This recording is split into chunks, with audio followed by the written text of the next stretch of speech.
Bonsoir, chers amis et visiteurs du blog supersenior.ch.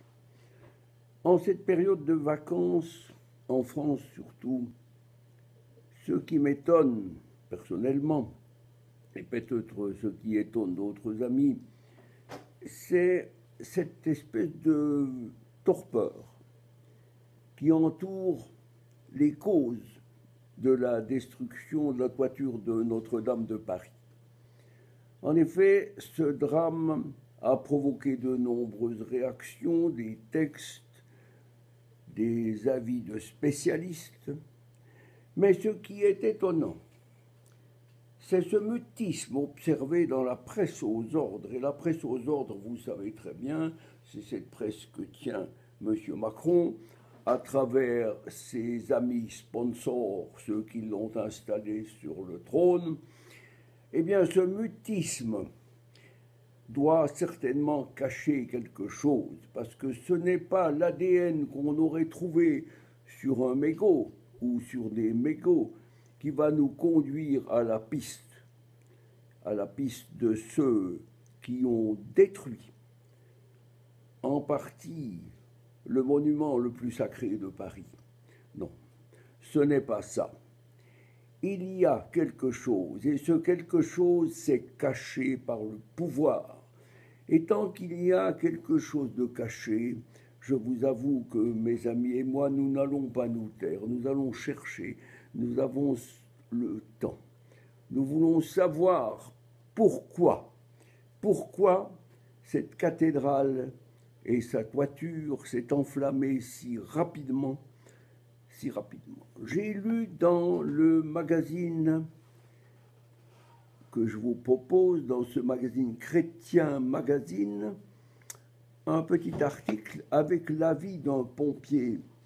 C'était en avril. Le pompier disait « Il est impossible d'avoir un tel feu en moins de 2 heures sans accélérateur. Les bois n'émettent pas de fumée jaune. La pétrochimie, oui, c'est la thermite. C'est ce mélange d'alumine et d'oxyde de fer qui, en quelques minutes, peut atteindre une température de plus de 2000 degrés et produit une intense fumée jaune. » Un autre expert écrit ceci, il dit « Le toit a brûlé. Pourquoi parle-t-on avant enquête d'un accident ?» Et Monsieur Macron a parlé d'un accident sitôt le feu déclaré. Cet expert dit « J'étais sur le pont du Carrousel et la fumée jaune verdâtre m'a interpellé tout de suite. » Selon cet expert canadien, l'incendie est vraiment d'origine criminelle. Il a été préparé par des techniciens hautement qualifiés. Selon lui, les bois de chêne âgés de 800 ans ne brûlent pas comme ça. S'ils brûlent, ils s'éteignent aussitôt. Autre détail, supposons que le feu, et je lis rapidement un extrait de ce texte, le feu se déclenche et devient incontrôlable. La température maximum que peut atteindre une charpente avec le bois est de 800 degrés Celsius.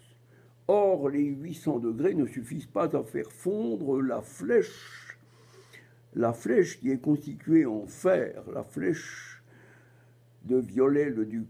Il faut une température minimale de 1518 degrés.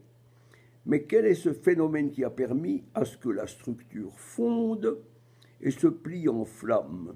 En analysant les photos et la couleur des flammes, l'expert canadien a conclu que le ou les criminels ont utilisé de la thermite, qui, comme je l'ai dit précédemment, est un mélange d'aluminium métallique et d'oxyde de fer. Sa réaction chimique génère une température qui peut rapidement atteindre 2204,4 degrés. Ajoutons ces 0,4. La thermite est utilisée dans l'industrie, dans les chemins de fer, pour souder ou faire fondre de l'acier. Eh bien, il a suffi d'utiliser ce produit, et pour l'utiliser, il a fallu non seulement un loup solitaire, il a fallu toute une organisation afin de pouvoir enduire, je dis bien enduire, la poutraison d'un produit qui n'était pas destiné à lutter contre les bostriches, mais d'un produit qui était destiné à détruire la toiture de la cathédrale, afin que cette cathédrale puisse être transformée en un lunapark géant dont les plans ont été sortis par hasard quelques semaines après ou quelques jours des bureaux de la présidence. Il y a suffisamment d'éléments ici, maintenant, pour que les Français se rendent compte qu'ils sont en train de se faire berner par le pouvoir et que le pouvoir, ayant la faculté de détenir maintenant tous les pouvoirs, puisqu'il détient la justice, il tient le Parlement avec des députés godillots, eh bien la France est devenue une dictature et la Macronie actuelle se prête fort à toutes les combinaisons. Voilà ce que j'aimerais dire rapidement ce soir. À mon avis, et c'est également l'avis d'autres amis de spécialistes, il n'y a pas eu d'accident. On a voulu détruire Notre-Dame parce qu'il fallait éradiquer le christianisme de la France. Chers amis, prions pour la France, prions pour que Satan et les Illuminati soient vaincus et rendent grâce. Il faut que ce jour de l'arrivée du Christ roi se produise, mais le plus rapidement possible, parce que la France est à bout et la France d'en bas ne tient plus. Je vous souhaite néanmoins une bonne soirée.